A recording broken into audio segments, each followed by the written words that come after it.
Bienvenue dans cette exploration de la sourate Al-Imran, la troisième sourate du Coran, une œuvre monumentale qui allie profondeur théologique et leçons historiques.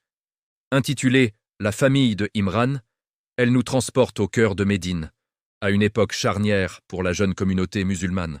Nous voyons ici la naissance d'une nation.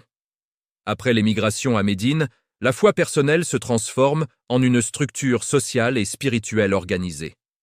Médine, à cette époque, était une oasis de ferveur. C'est dans ce contexte de défis extérieurs et de consolidation intérieure que cette sourate fut révélée. La sourate aborde les suites de la bataille de Badr et prépare les croyants aux épreuves à venir, notamment celle de Uhud. Au cœur de ce texte se trouve une distinction fondamentale entre les versets clairs, les muhkamat, et les versets ambigus, les mutashabihat. Les muhkamat sont le fondement du livre, tandis que les mutashabihat éprouvaient la sincérité de ceux qui cherchent la vérité avec humilité.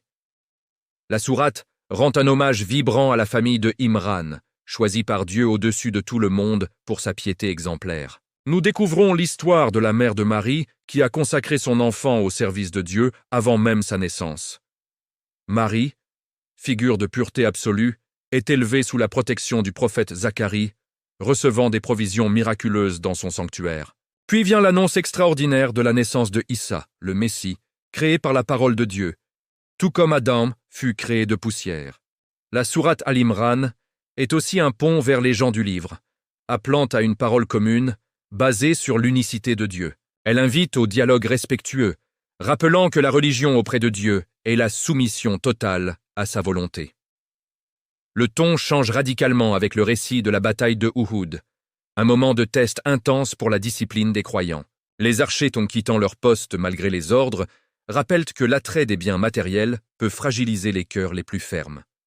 Dieu pardonne et purifie les cœurs à travers l'épreuve, enseignant que la véritable victoire réside dans la patience et la piété. La sourate se termine par une méditation sublime sur la création des cieux et de la terre, invitant à l'intelligence et au rappel constant. En conclusion, Al-Imran nous exhorte à la fermeté morale et à l'humilité.